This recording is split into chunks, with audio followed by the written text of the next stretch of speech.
男人重生后的第一件事就是骑在天使的身上对他百般凌辱，甚至当着全人类的面拔掉了他的翅膀。因为看似圣洁无比的天使，其实是个心灵扭曲的变态。为了取乐，他圈养人类玩起了10万人只能活1人的鱿鱼游戏。原来这是男人的第100次轮回。曾经他凭一己之力通关了所有关卡，却在进入最后的 BOSS 房间时，因为组队人员不足5人被强制抹杀。看着自己的身体渐渐消亡，他不得不开启最后的轮回。而当他再次睁开双眼，又出现在这个熟悉的地方。此时人们聚集在广场上为新年倒计时，可随着最后1秒落下，一道耀眼的光芒笼罩整个广场。只见一个圣洁无比的天使降临人间，所有人都被他那迷人的美貌吸引住了。可只有刘敏不为所动。就算这样的场景已经经历了99次，但仍然令他感到恶心。而就在这时，广场上一个男人质疑天使是不是假扮的，可天使仅仅一个眼神，男人的头颅瞬间就爆裂开来。这一幕吓傻了在场所有人，他们纷纷开始逃窜。然而天使的下一句话就让众人不敢动弹。卑劣的人类居然敢对天使不敬，如果不想死的就乖乖站着别动。说罢，他居高临下的俯视着脚下的人类。从今天开始，18岁到29岁的人类将被传送到新的空间，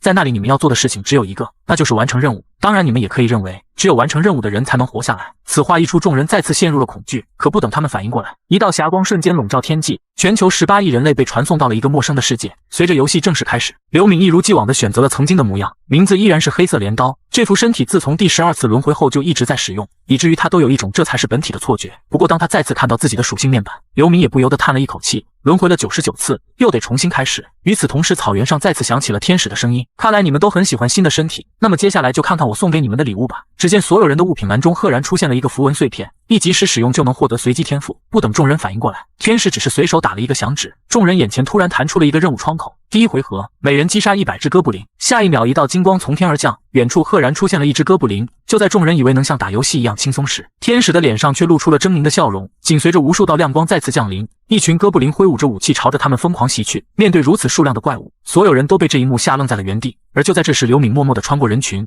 直接一脚踹在哥布林头上，然后捡起地上的武器，朝着其余怪物疯狂杀去。而他之所以如此，就是为了吸引天使的注意。在看到刘敏能够如此轻松解决怪物，所有人都充满了信心。然而他们都高估了自己的实力。随着哥布林冲入人群，人类一个接一个倒下。这一刻他们才知道怪物的恐怖，恐惧彻底占据了他们的内心，生存的本能让他们开始四散逃窜。整个场面顿时变得惨不忍睹。只有刘敏知道，在这个草原里，逃跑是无济于事的。想要在这个游戏里活下去，就必须放下现代人的仁慈。此时看着垂死挣扎的人类，天使却露出了戏谑的笑容。对于他而言，没有什么比看人类与怪物战斗更有趣了。这时刘敏的进度已经达到 70%， 当天使准备查看他的状态信息时，却发现除了任务进度外，其他所有的情报都看不到，这让他作为上位者的尊严得到了挑衅，成功吸引了他的注意。不久后，随着刘敏手上的武器划过最后一只哥布林的身体，他率先完成了第一个任务，等级也提升到了5级。他将所有的属性点都加到了敏捷上面，这样不仅能够提高回避率，还能提高攻速与移动速度。与此同时，眼前弹出了系统奖励，恭喜你成为全区域第一个完成任务的玩家，您将获得一张稀有武器兑换券以及特别奖励宝箱1个。虽然兑换的稀有武器只是新手级别，但对于前期的玩家来说，将会起到至关重要的作用。他果断选择了3把武器中的短剑。至于那个奖励宝箱，他并没有急着使用，反而一脸严肃地打开了自己的状态栏，上面赫然多出了一个隐藏称号：最后的时间逆行者。这是他在使用完符文碎片后获得的称号，在前面99次轮回中从没出现过的东西。由于符文碎片感应到他的体内存在印记的痕迹，所以标记失败后他获得了这个称号，其效果是能让他死亡的时候以灵魂形态再停留1分钟，并且可以满血复活1次。要知道在这个游戏中，复活是只有祭司才能使用的技能，可就算复活后，体力也只能恢复 30%。然而这个称号却能满血复活，看来他得到了不得了的东西，而这也是他为什么选择将状态栏设为隐藏的原因。与此同时，草原上的哥布林也被人类全部杀完，可仍有很多人的任务没有完成。看着同伴们渐渐消散的身体，剩下的人类都以为这次任务终于结束了。然而只见天使再次露出了戏谑的笑容，紧接着数以万计的哥布林再次被召唤到了草原上。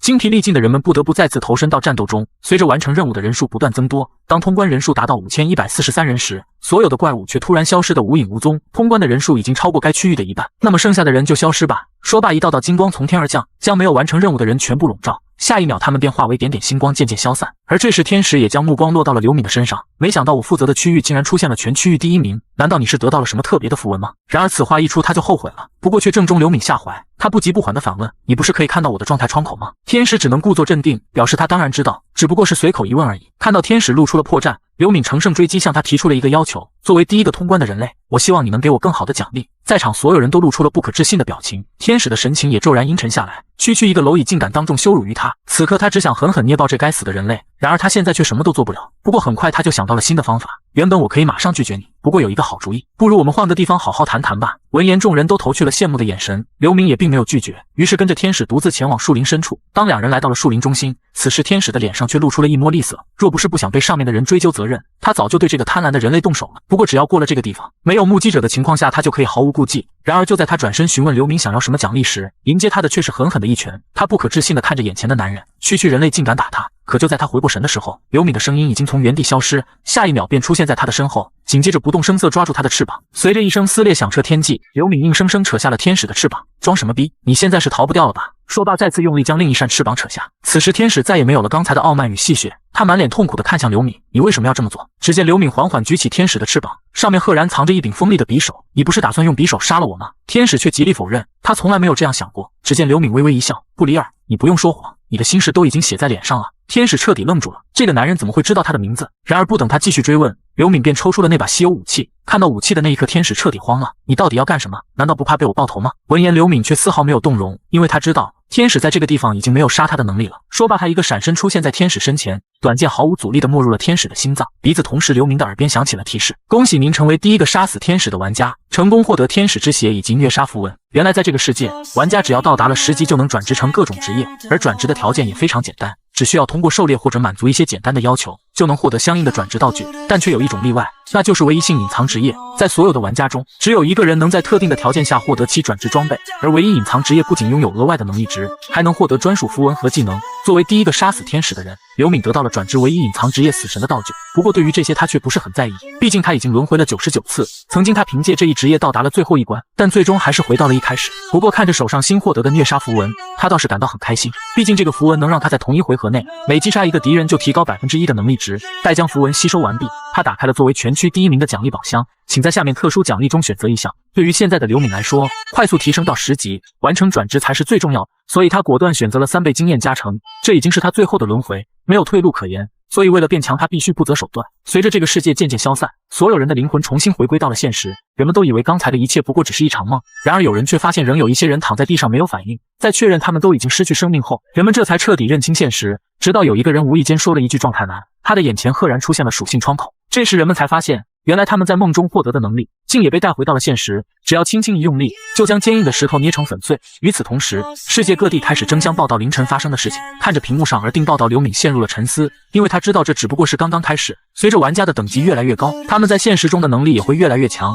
届时即使是最先进的武器也难以镇压。此刻刘敏心中也早有打算，为了通过最后一个关卡，他还需要组建一支5人小队。除此之外，对于其他的玩家，他必须用实力镇压他们，毕竟他也不想看到还没通关之前地球就灭亡了。理清一切后，回到家时已经是深夜，看到桌面上的泡面，刘敏心中不由得一阵心疼。自从父母去世后，他便和弟弟刘源相依为命，然而弟弟在学校却总是被人欺负，但从今以后这样的事情不会再发生。他将熟睡中的弟弟叫醒，然后一脸严肃地让他跟自己出去。虽然对于哥哥的举动刘源感到很是疑惑，但他却没有任何迟疑，便穿好了衣服。直到刘敏让他查看一下新闻报道，这才得知今天竟然发生了这么重大的事情。发现哥哥也被卷进了这件事，刘源的心中不由得担心起来。自从父母去世后，哥哥的坚强担负起了整个家的责任，但坚强和杀死100只怪物完全是两码事。不过刘敏深知弟弟心中所想，他让刘源不用担心，现在的他已经不是从前那个弱不禁风的哥哥了。接下来他们要前往欺负弟弟的不良少女方太奎的老巢。在刘敏第一次回归的时候，由于战斗的疲惫让他回到家里倒头就睡，然而第二天却接到了弟弟被人重伤的消息，不仅双眼失明，而且落下了终身残疾，这也成了他遗憾终生的一天，所以他绝不容许任何人再次伤害弟弟。与此同时，方太奎正因为小弟没有收到保护费大打出手，眼看不知道从哪里弄钱，于是想到了经常被他欺负的刘源。可就在这时，刘敏带着弟弟赫然出现在门口，看到两人出现，方太奎心中不由一喜，真是说曹操曹操就到。在得知刘源身边的人是他的哥哥后，方太奎却更加嚣张起来，没想到你还敢打小报告，那么今天你们2个都死定了。说罢便吩咐小弟上前拿钱，可对于小弟们的挑衅，刘敏只是冷冷一笑，随即一拳打在领头的脸上。其余的小弟见状纷纷向前冲来，可在刘敏的眼中，他们的攻击简直不堪一击。随着1拳、2拳、3拳击出，顷刻间众人便倒在了地上无法动弹。但即便如此，方太奎依然没有将他放在眼里。你以为学了一点拳击就想打败我吗？要知道体重在拳击里面有着至关重要的作用，原来他是想凭借庞大的身躯将刘敏碾压。可刘敏的眼中却充满了不屑，这嚣张的气焰顿时让方太奎火冒三丈，他举起拳头狠狠砸向刘敏的脑袋。然而任凭他怎么攻击，刘敏总是能轻松躲过。方太奎顿时就慌了，刘敏的身影在他眼中犹如鬼魅。可不等他清醒过来，耳边便传来了刘敏的声音：“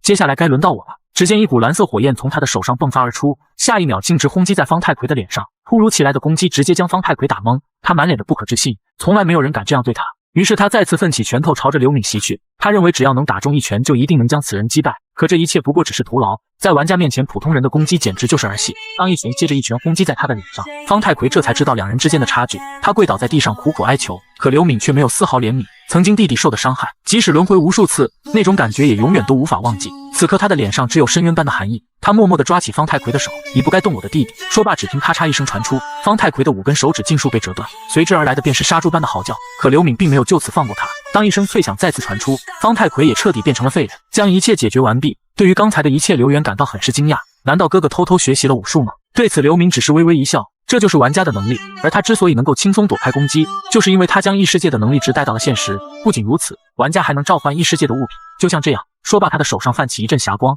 只见一柄短剑赫然出现。这一幕顿时把刘元羡慕坏了。刘敏将异世界全部的情况都告诉了弟弟，但他并没有将自己重生的事情说出来，因为在他到达第11关的时候，发生了弟弟被玩家绑架的事情。虽然最后报了仇，但他不想让弟弟因为他受到任何屈辱，所以在玩家之间的战争中，为了保护好弟弟，他必须做好万全准备。之后他将所有的积蓄都取了出来，他要做一件非常重要的事情，这也是他每次重生都会做的事。男人带着记忆重生了100次，而他每次归来做的第一件事就是花光积蓄买彩票。弟弟看后以为他一定是疯了，可当看到中奖号码时，他狠狠给了自己一个大逼斗，反复确认这不是做梦后，他兴奋地举着彩票跳起了舞。这里足足有100注头等奖，马上他们就能变成1000亿富翁。可对此刘敏却习以为常，因为他深知未来即将发生什么。由于全世界一夜间死了9亿人，全球经济开始发生动摇，随之而来玩家之间的交易变得频繁，想要获得更强大的力量就需要庞大的资金支持。第二天，刘敏轻车熟路地来到银行兑换奖金，这件事他已经做了几十次，所以他丝毫没有感到紧张。倒是工作人员看到中奖的人是个中学生后，被吓出了一身冷汗。这么尊贵的客户，只有他们的行长才够资格接待。片刻后，银行长屁颠屁颠的前来迎接，在他的带领下来到了贵宾接待室，直到确认完100注号码都是头等奖后，兑奖员的眼珠子都瞪了出来。中奖金额一共是250亿。在拿到奖金后，刘敏第一时间开设了一个股票账户，他用200亿买下了一只潜力股，因为他知道3个月后这只股票的市值将翻5倍。紧接着他用剩下的钱，在全市最豪华的小区买下了一套大房子。回到家后，弟弟仍是沉浸在中奖的喜悦中，但得知哥哥一掷千金的做法，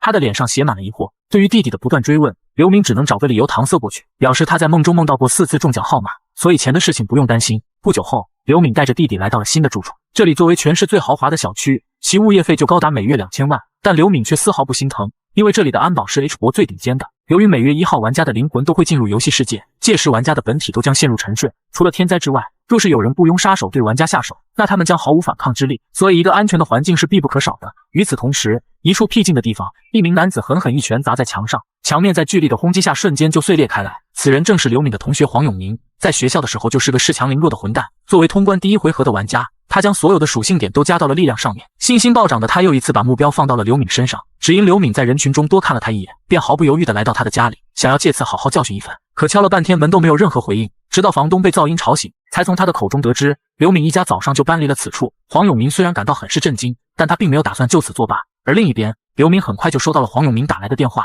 看来他知道我搬家了，虽然以后在异世界还会碰到，但现实中应该不会再见面了。想到这里，他也不再理会。第二天，刘敏两兄弟带着礼物挨家挨户拜访，毕竟和邻居打好关系也是必不可少。可到了楼上，他们按了半天门铃都没反应，就当他们以为没人在家时，电梯里走出了一位楚楚动人的女子，正是这间房子的主人。可不等他们说明来意，就被保镖当成狂热粉丝强行赶走。然而对于他们的不礼貌，弟弟不仅没有感到生气，反而还沉浸在喜悦中无法自拔。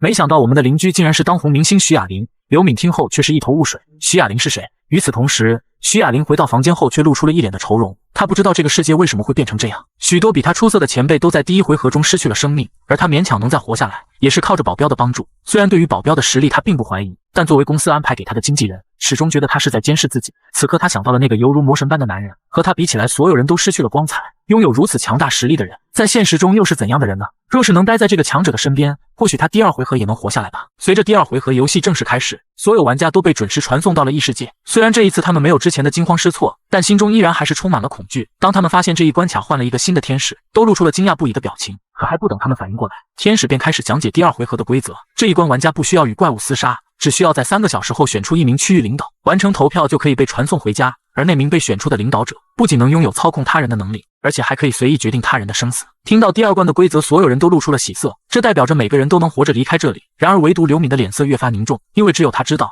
在权力面前，人性的黑暗将暴露无遗。但对于现在的他来说，这一切都无关紧要，而他唯一要做的事情就是以最快的速度到达10级。于是他果断朝着树林中走去，在3倍经验的加持下，一路上的怪物都成了他转职路上的垫脚石。很快他的等级便已经升到了9级，他仍是将所有属性点加到了敏捷上面。毕竟前期即使拥有再强的力量，如果无法躲开致命伤害，最后也只能死翘翘。就在刘敏准备继续前进的时候，突然身后传来一丝异样。刚才他一直沉浸在战斗当中，竟一时间没察觉被人跟踪。不管你是谁，如果不想死的话，就给我滚出来！话音刚落，只见草丛里踉踉跄跄钻出一个人影，竟是令无数男人魂牵梦绕的女神徐雅玲，而她的身后还跟着一个男人。他们连忙道歉，表示自己没有恶意。可面对如此动人的美女，刘敏却丝毫没有动容，反而在看清她身边的男子后，心中不由得一颤。他竟然是天魔的心腹安尚哲。天魔马景睿是 H 国顶尖家族的长子，也是刘敏看中的人物之一。如果能将他拉拢到自己的小队里，不仅对以后的发展有利，而且还能把他身边的祭司拉进来，届时挑战最后的关卡就更有把握。可这时刘敏却又感到疑惑，安尚哲为何会与徐雅玲在一起？难道他就是那个跟在徐雅玲身旁的保镖？没想到竟这么快就遇见了。虽然他很讨厌这种不能预测的感觉，但最后还是耐心地询问他们为什么要跟着自己。徐雅玲听完不自觉就紧张了起来，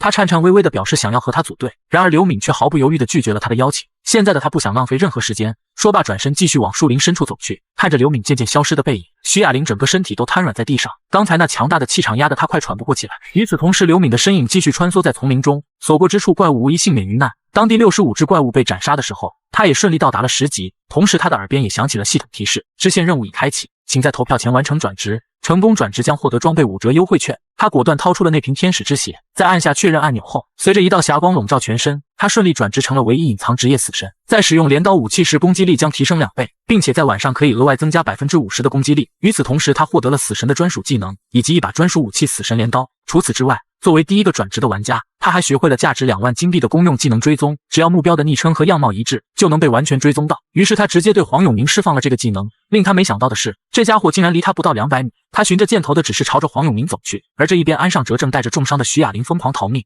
但很快就被黄永明一行人给追上。他扬言只要徐雅玲将他服侍好了，就饶他们不死。安尚哲闻言顿时就犹豫了，要是早知道他们的目标是徐雅玲，他会毫不犹豫地抛下她独自逃跑。但转念一想，若是没有保护好这个女人，马景睿一定不会轻易放过她。想到这里，他举起武器准备殊死搏斗。就在这千钧一发之际，刘敏缓缓从树林中走出来，看清来人后，众人皆是一惊，这家伙怎么突然出现在这里？安尚哲犹如看到了救命稻草，不断恳求刘敏救救他们。黄永明却不知死活地劝他不要多管闲事。只见刘敏冷冷一笑，一股恐怖的猩红之力笼罩全身，下一秒便幻化出了死神的镰刀。想着反正他也看不惯黄永明的行为，不如借此机会卖马景睿一个人情，说不定以后还有意外的收获。面对着突如其来的变故，黄永明几人瞬间就被吓得冷汗直冒。可转念一想，如今他将属性点都加到了力量上面，相比较之前有了质的飞跃，说不定可以一拳将眼前的家伙击败。想到这里，黄永明又觉得自己行了，他嚣张地举起拳头就要给刘敏一点颜色看看。刘敏却是一脸的不屑，他甚至还收起了武器。随着他的身影从原地消失，下一秒黄永明整个身躯都倒飞了出去。然而他的攻击并没有就此结束，看到黄永明嘴上还骂骂咧咧，刘敏一把抓起他的衣领，紧接着拳头犹如机关枪轰击在脸上。这一刻黄永明彻底的懵了，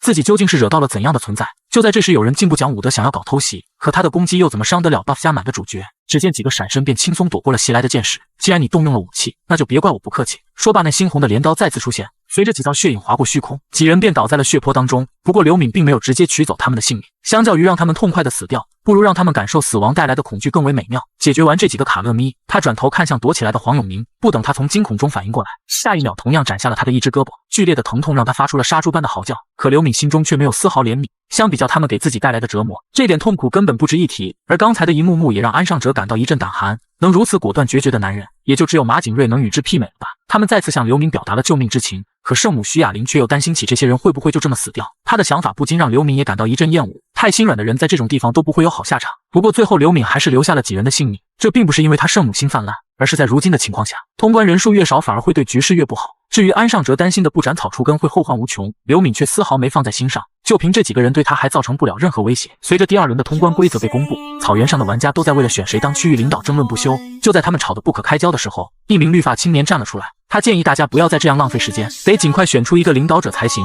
他的声音犹如鬼魅映入玩家的脑海，人们不自觉就停止了争吵，耐心地等待他接下来的发言。这并不是因为他拥有多大的人格魅力，而是开局他抽到了罕见的劝说符文，对于比自己等级低的玩家能增加极大的说服率。在第一回合时，他便凭借这一符文，让其他玩家心甘情愿帮他完成任务。如今他又想借助这个符文蛊惑人心，此时绿发青年再次建议大家先选出5名代表作为候选人，然后再从5个代表中选出领导者。很快就有人推荐绿发青年作为候选人之一，因为领导者需要强大的统筹能力，同时也有人推举排名第1的黑色镰刀，强大的实力也是不可或缺的。然而就在绿发青年准备进一步说服大家时，耳边却传来了一个异样的声音：光凭你动几下嘴皮子就想成为领导者吗？简直是太可笑了。这是一个身材魁梧的男子赫然出现，绿发青年还想继续说些什么，可不等他来得及反应，只见一柄匕首瞬间划过了他的喉咙。绿发青年的脸上写满了愤怒与不甘，然而一切都为时已晚。见状，周围的玩家都陷入了恐慌，这家伙竟然真的杀人了！人们纷纷开始指责男人是个杀人犯，可男人二话不说便对着人群大开杀戒。在这个没有法律与道德约束的地方，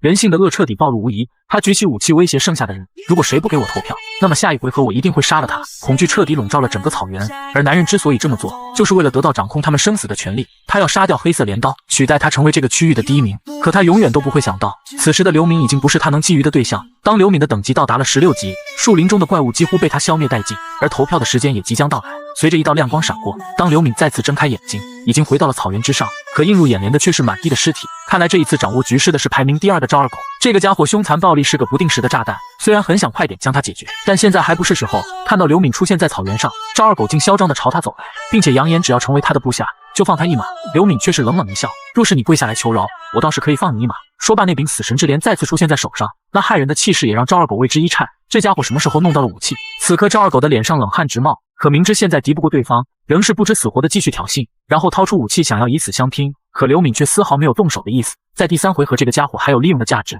况且天使也是时候出现了。也就在此时，天使的声音传遍整个草原，3个小时的时间已经到了，请开始你们的投票。如果5分钟之内没有完成投票的玩家将会被消灭。闻言，人们纷纷按下了投票按钮。随着投票时间结束，赵二狗果然获得了最多的票数，而刘敏位列第2，和他仅相差300多票。此时赵二狗的脸上写满了得意之色，有了这个领导权，他要第一时间下令杀了刘敏。可接下来天使宣布的结果却让他大为震惊，赵二狗的确得到了区域的领导权，但下令的次数被限制在了10次，并且对每人只能使用1次。除此之外，对已转职的玩家无效。不等他从惊愕中反应过来，天使继续宣布这一关的隐藏任务。得知在投票前还能完成转职任务，所有人都露出了不可思议的表情。愚蠢的他们竟然在这里浪费了3个小时的宝贵时间。最后公布统计结果，全区域8亿玩家中也只有1%的人完成了转职任务，而刘敏仅用39分钟便转职成为了死神，他的速度遥遥领先所有玩家。而此时最难受的还是赵二狗，本想靠着领导权将刘敏杀死，可如今所有人都知道他只有10次的命令权限，而且最后还奈何不了刘敏分毫。他耗费心机获得的全能竟如此鸡肋，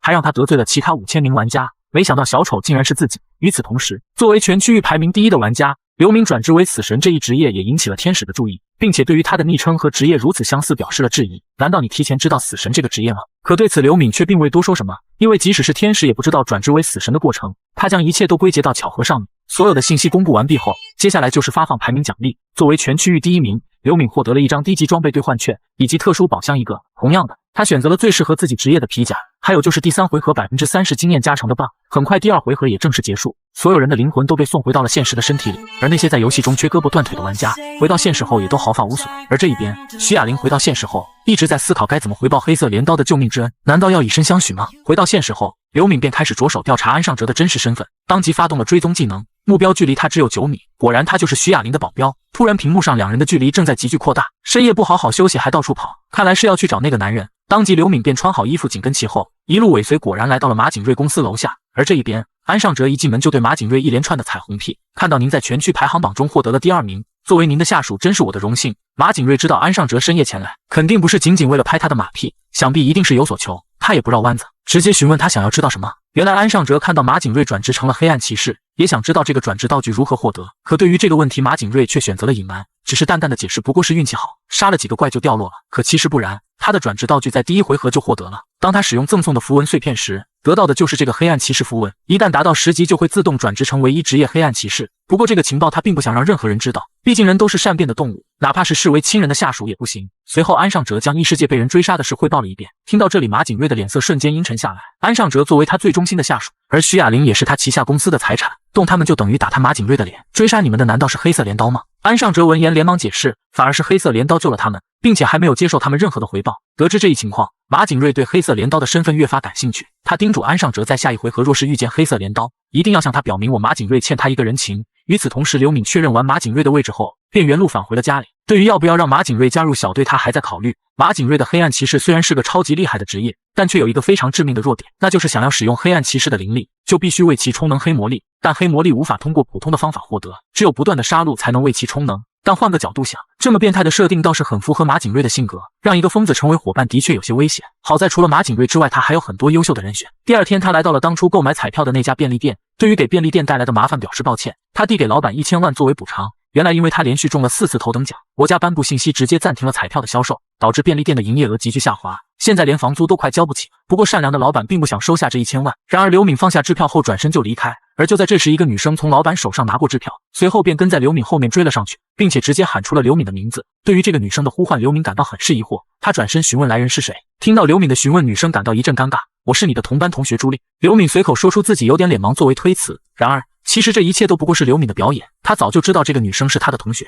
而且还是便利店老板的女儿。除此之外，更是异世界唯一的辅助。在之前的轮回里遇到朱莉后，得知她是自己的同班同学，也感到很是惊讶，所以她刚才做的一切就是为了拉拢她到自己的小队里。片刻后，两人在小公园里面闲聊了起来。朱莉想要将那1000万归还给刘敏，可刘敏仍是果断拒绝了。其实她早就知道朱莉父女不会要这笔钱，不过她却直接摆烂，硬是要他们收下，并且表示这笔钱对于她来说只是小意思，所以让他们不要有心理负担，不然她会愧疚一辈子。说完便开始转移话题，对于刚才没有将朱莉认出来表示抱歉。看到刘敏那一脸诚恳的样子，朱莉也显得有些不好意思，一时心急竟直接站起身，直接指着自己的脸，我长这样子，这下你能记住了吧？刘敏微微一笑回应记住了。这突如其来的笑容顿时就让朱莉羞红一片。见此情形，刘敏乘胜追击，向他索要了联系方式。与此同时，一股心动的感觉涌上朱莉心头。曾经他亲眼目睹刘敏被校霸欺负，可这个男生却像什么事都没发生过一样，始终微笑着面对生活。从那时开始，他便默默关注着刘敏。渐渐的，他发现自己越来越喜欢这个坚强的男生。可直到毕业，他都没有勇气跟刘敏说话。如今上天赐予他如此美好的机会，他绝不能当做什么事情都没有发生。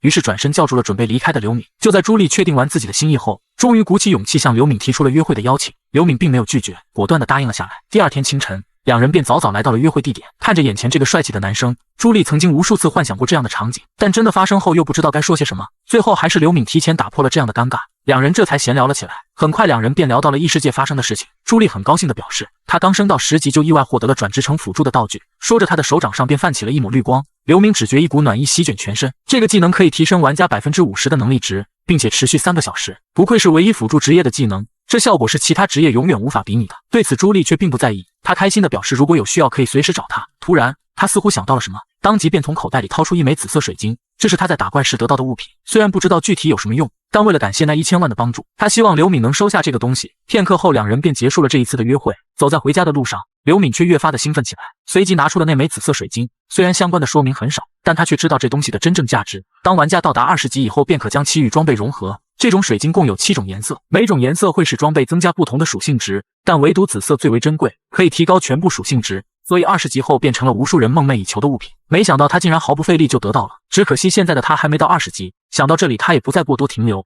接下来他还有一件非常重要的事要做。在他完成第一次转职的时候，曾经获得过一个随机黄金带，可这东西因为受幸运值的影响，开出的金币也会不一样，所以他要借助朱莉的技能加持，然后凭借虐杀符文的效果，将黄金袋子的利益最大化。说罢，他从口袋里掏出了一袋虫子，在现实世界杀死虫子就和异世界杀死怪物一样的效果。当100只虫子被他无情消灭后，他的幸运值也提升到了45点，也就是说他能至少获得3000枚金币。然而当他打开黄金袋子的那一刻，结果却出乎他的意料，恭喜你获得9999枚金币。如此一来，他就拥有了16200枚金币，也就是说现阶段商店里的装备可以任由他购买。除此之外，刘敏刚回到家便告诉了弟弟一个好消息，他之前购买的那只股票竟已经涨到了市值3000亿。听到这个天文数字，弟弟整个人都跳了起来，想到1个月前他还极力劝阻哥哥梭哈，幸亏当时没能成功。然而更令他感到意外的是，在将所有的股票变现后，哥哥却将所有的钱都投资到了一家公司里面。但这一次他并没有阻止，因为他相信哥哥的判断，而刘敏投资那家公司正是天魔马景瑞旗下的产业。在第4回合后，这家公司会在副本经济的推动下迅速生长，至此以后便再也不用为资金不足而担忧。深夜，刘敏躺在床上打开了金币商店，由于商店的道具每天都会随机刷新，所以想要购买到合适的装备非常困难。但对于重生了99次的刘敏来说却不是问题，而今天正是他需要的史诗级装备刷新的时间。骸骨项链除了提升3点智力外，每击杀一个敌人可以增加1%的攻击速度，而这就是他目前最需要的装备。在使用完赠送的5折装备优惠券后，仅花费2300枚金币便买了下来，而剩下的金币他也不急着使用，因为他要等待一个非常实用的技能出现。1个月的时间转瞬即逝，很快又到了玩家们参加游戏的时间。所有人都被传送到了一个废弃的城镇中，在城镇中心赫然矗立着一座巨大的水晶，那耀眼的光芒让所有的玩家都感到一阵诡异。就在他们惴惴不安的时候，赵二狗的身影引起了玩家们的热议，他们都在后悔选了这样一个人当区域领导，顿时把赵二狗气得火冒三丈。若不是领导权限被限制在了10次，他早就把这些人都杀了。突然，一个极不合群的声音响起，只见黄永明一本正经地弯腰鞠躬，非常诚恳地表示要追随赵二狗的脚步。所有人看后都以为他疯了，就连赵二狗都觉得这人一定是个傻逼，可黄永明却直接扑通一声跪倒在他的身前：“老大，我愿侍奉您一辈子，请收留我吧。”从未见过如此离谱的事情，赵二狗的脸上顿时就露出了满意的笑容，然后在所有人惊愕的目光中，将黄永明收为了小弟，而这一幕也尽收刘敏眼里。看来这一世也正如他预料的一样，当第3回合正式开始，天使的身影缓缓出现，他满脸戏谑地看着脚下的人类，紧接着便开始公布第3回合的规则：3个小时内守护圣物不被破坏，如果圣物被毁，所有人都将受到巨大的惩罚。除此之外，任务结束后会根据玩家杀怪的数量排名，只有排名前1/4的人才有资格存活下来。看到这个规则，所有人都露出了惊恐的神色，但此时赵二狗却一脸得意，如今他手里掌握了10次领导权，这一关应该能够轻松通过。可不等他高兴多久，天使继续宣布了一条隐藏规则：杀死领导者的人将替代他成为新的领导者。顿时所有人的目光都投向了赵二狗，突如其来的变故让赵二狗猝不及防，眼看周围的人都准备对他动手，赵二狗只能掏出武器威胁他们。而就在这时，刘敏大步挡在他的身前：“你现在的处境很危险，不如让我来保护你吧。”赵二狗顿时被刘敏这莫名其妙的举动吓得一愣，但他很清楚的知道，眼前的男人肯定不会免费帮他，保护我肯定需要什么代价吧。刘敏微微一笑，的确有一个条件，那就是必须听从我的命令。此言一出，所有玩家都瞪大了双眼，当着如此多人的面被人说要收他当小弟，赵二狗感觉作为老大的颜面受到了威胁，在自尊心的驱使下，他果断拒绝了刘敏的帮助，而这也正是刘敏想要的结果。只有这样才能彻底跟他划清界限。既然如此，那你的死活就和我没有关系了。说罢便转身朝着远方走去。与此同时，怪物的第一次袭击也正式开始，玩家们纷纷举起武器做好准备。赵二狗便趁机跟在刘敏身后，可刘敏却默默走到了怪物的刷新点，看到他想凭一己之力抵抗成千上万的怪物，赵二狗以为他一定是疯了，可接下来的一幕却彻底让他陷入了恐惧。只见刘敏举起镰刀穿梭在怪物群中，所过之处只剩下了残肢断臂。如此强大的实力永远不是他赵二狗能够觊觎的。想到这里，他再次看向奋力杀怪的玩家，必须找一个人保护他才行。他将目光投向了排名第3的黑岩龙，随即便对他使用了领导权。在接下来的时间里，他不断在人群中寻找实力强大的玩家，以此来保护他不被追杀。而黄永明作为他的头号小弟，不用赵二狗使用领导权就主动当在他的身前。而这一边，面对潮水般的怪物，刘敏犹如切瓜砍菜，应对自如。很快他的等级就来到了20级，而他的死神技能也迎来了升级，不仅伤害增加了20%，而且还获得了一个新的技能死亡之夜，能使半径500米陷入黑夜。如果配合死亡符文的效果，那他的攻速将进一步提高50%。而就在这时，新一波的怪物再次袭来，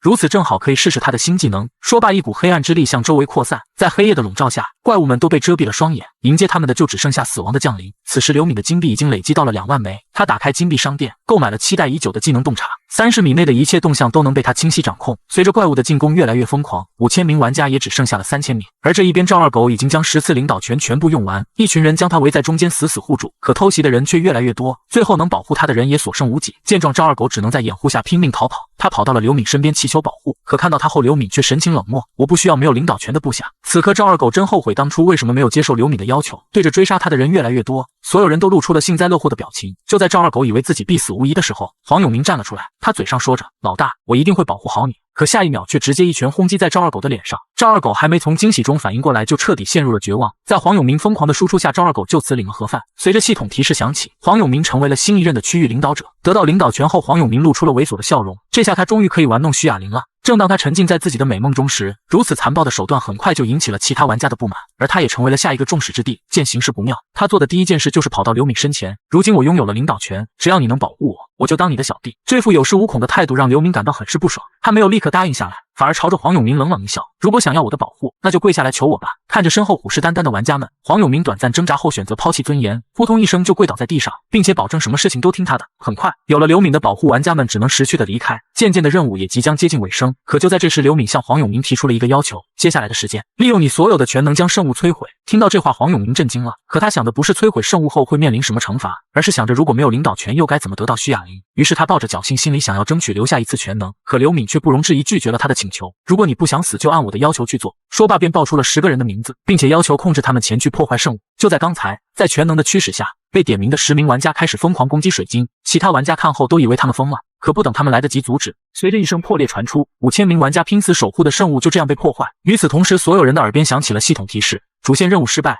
天罚代理人即将降临人间。瞬间，所有玩家都陷入了恐惧当中，唯独刘敏的脸上写满了兴奋之色，因为只有他知道，这就是第3关的隐藏任务。然而当玩家们看到了新的任务提示，原本惊慌的他们却又露出了兴奋的表情。请在天罚代理人手上存活30分钟，成功将获得3000枚金币。比起面对潮水般的怪物袭击，他们更愿意在天罚代理人的手上苟活30分钟。而这一边攻击水晶的10名玩家也受到了处罚，他们所有的能力值将永久下降 50%。而这就是刘敏为什么让别人去破坏水晶的原因。受到处罚的一行人顿时将矛头指向了黄永明，可还不等他们出手，系统便再次传来了提示，因为没有保护好圣物，区域领导者也将受到同样的惩罚。看到这样的提示，黄永明想死的心都有了，可深知自己不是刘敏的对手，只能一脚狠狠踹在墙壁上，以此来发泄心中的愤怒。与此同时，为了完成这一关的隐藏任务，刘敏使用剩下的金币在商店里购买了一整套装备，再加上魔晶石的组合效果，应对天罚代理人就更有把握了。片刻后，随着一道闪电笼罩天际，天空中赫然多出了一个人影。只见天罚代理人缓缓降临人间，看到身影的那一刻，人们都以为能够在他手上轻松存活下来，但只有刘敏知道，这可是需要5名40级玩家才能完全攻略的 BOSS， 想要在他手上活下来可不容易。上一世2700人中也只有500人活了下来，但此刻刘敏想的却是如何将他杀死。突然，代理人只是轻轻敲击一下权杖，一道紫色光照便从他的脚下向四周扩散，只要被笼罩的玩家能力值都会降低 50%。而当代理人张开翅膀的那一刻，万千利刃便化为箭雨从天而降，被笼罩的玩家无处可逃，只能命丧当场。就在代理人发动攻击的片刻，刘敏一个闪身便绕到了他的身后，然后趁着屏障消失，纵身一跃，对着他施展了死亡印记，这样造成的伤害就能提升 120%。同时，刘敏将镰刀对准了代理人的眼睛，随着狠狠一个暴击，代理人的血量瞬间就消失了 40%。由于代理人没有耳朵的缘故，眼睛就是他感知一切的依仗。得手后，刘敏迅速拉开距离，等代理人发现的时候，他早已跑出了屏障的笼罩范围，然后再次趁着屏障消失，他快速靠近夺走代理人的另一只眼睛。没有了视野，代理人就像一个无头苍蝇，只能任由刘敏宰割。被彻底激怒的代理人随即召唤出了剑雨，开始向周围进行无差别攻击，但一切都为时已晚。只见刘敏发动死亡之夜，整个空间瞬间陷入一片黑暗，迎接他的只有死亡的降临。随着刘敏的身影再次出现，已经斩下了代理人的2只翅膀。此时的代理人也仅剩下 10% 的血量。就在这最关键的时刻，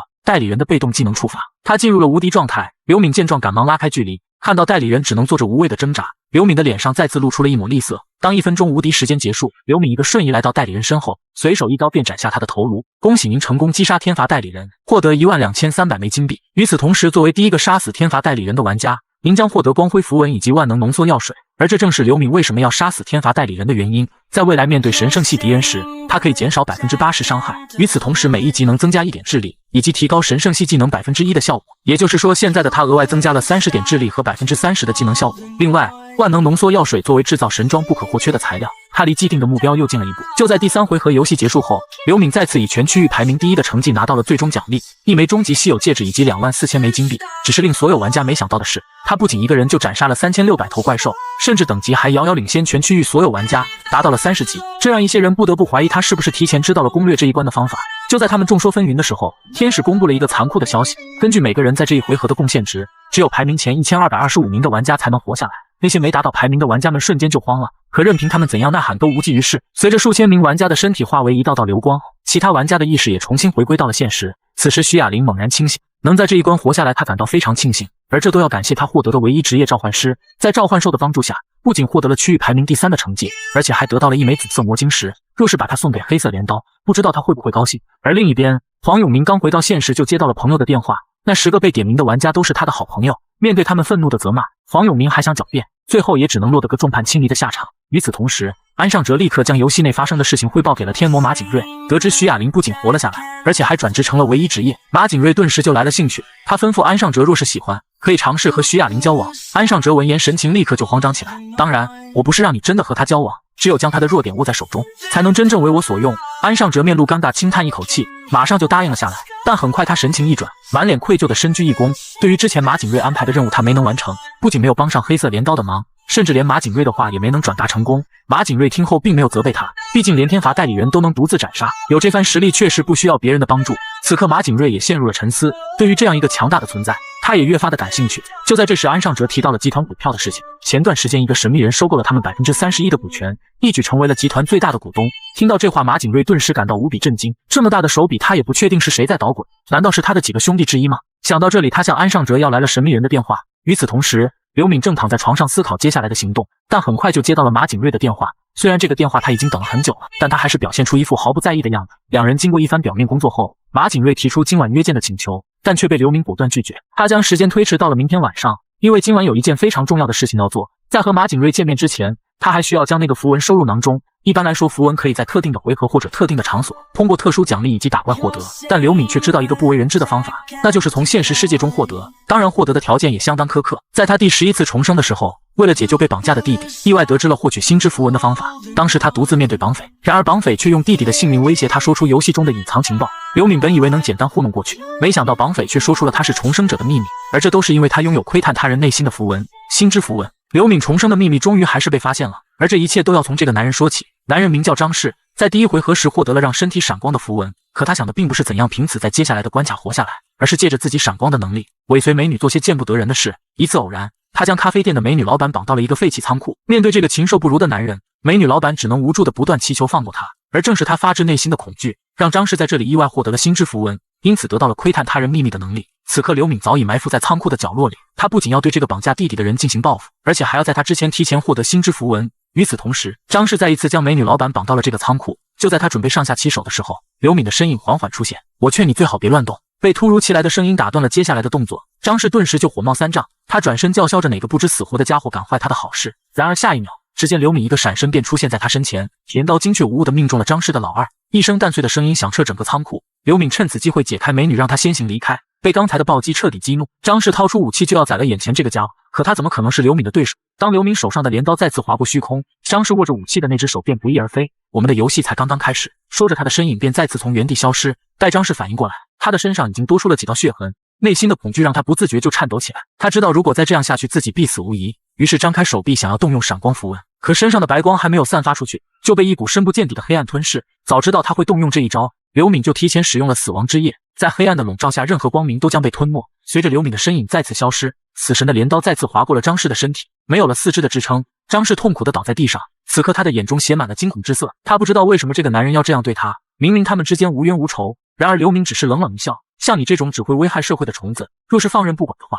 不知道有多少人要遭殃。说罢，刘敏手上的镰刀再一次扎进了张氏的身体。面对这个犹如地狱归来的恶魔，张氏被深渊般的恐惧完全笼罩，身体和心灵上的折磨让他只想一死了之。可刚要咬舌自尽，就被刘敏拦了下来。